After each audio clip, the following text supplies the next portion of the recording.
four-time defending champion Bandits. You're now the manager of the national team. You're leading by example when you're trying to grow the sport. What makes a good manager and a good team as a whole? Yeah, good players. Always helps. That's the simplicity of it. You have to be surrounded by good players. I've been very fortunate that I got to join a group of younger players that had a lot of talent, had a lot of drive, and were willing to just listen and learn. And but they've done it all by themselves. They've just had so much success. They're very competitive, and it's been a learning experience for me. So I think that's what makes it work so well. Is I think I can give them a little bit of something, and in return I get to learn, and I'm refreshed myself. So it's a good relationship. Hopefully it continues. Obviously we've had a lot of success, and I hope that can continue in the future. I know how hard it is to win, and I know how special this 4 years has been. I think we're in good position to give it a shot for 5, but we'll just see where that goes, because there's a lot of really good teams out there, and you have to be playing good at the right time of the season. How have you grown as a manager since you first managed a ball game? I think just when I played, I sort of had my routines, and I was rigid about what I had to do to make myself be better, and the thought process that I used to have to put myself under to get a good performance out of me, and how I prepared, and it's just been that transition of getting away from that. You still lean on your experiences, but understanding that you now have all this collective of characters, this very vast group of individuals that come from different backgrounds, and they have different life experiences, and they have different personalities, and as a manager, you just want to serve your athletes. You want to give the individual every opportunity to have success, and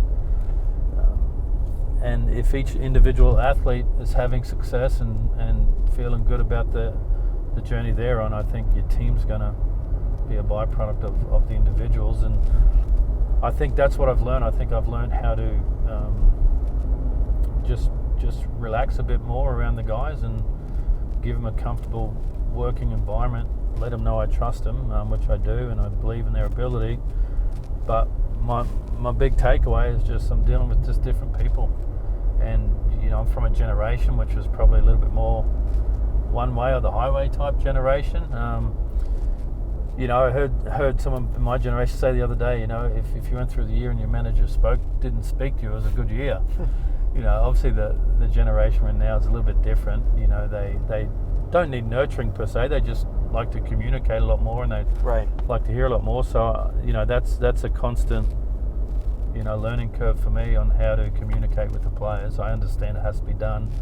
I make an effort to do it.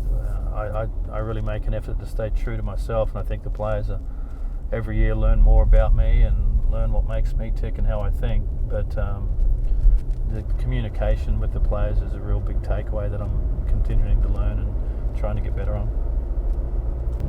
There's a lot of overlap on your roster between the Bandits and the Australian national team, and you're uniquely positioned to understand that situation because it's a situation that you faced yourself in your playing career. How do you keep your players locked in on the task at hand, regardless of whether you're managing for the green and gold or for the Bandits? Well, you need to have competitive players, and normally the good thing about dealing with national team players is that they're the top of the tree. They're the best of the best, and for the most part they don't need to be motivated to perform. It does get a little bit weary sometimes dealing with both groups. I just try to be as honest as I can be with not just the players, but also with the respective people I answer to.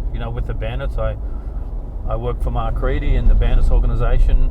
With Team Australia, I work for CEO Cam Vale and the board of Baseball Australia, and at times they have different outcomes, and at times they want the same thing. So I try to be as open as I can, and sometimes it's difficult. There's some decisions that really push me to think things through, and then I just try to simplify it as to if I'm making a decision, what what organization I'm making the decision for, and I do whatever's best for that organization.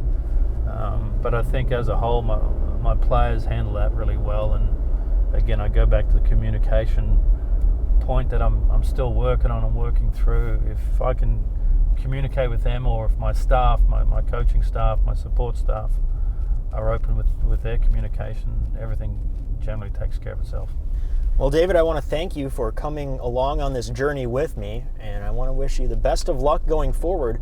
We're all going to be following along as the Bandits go for their 5th consecutive ABL championship. All right, thank you.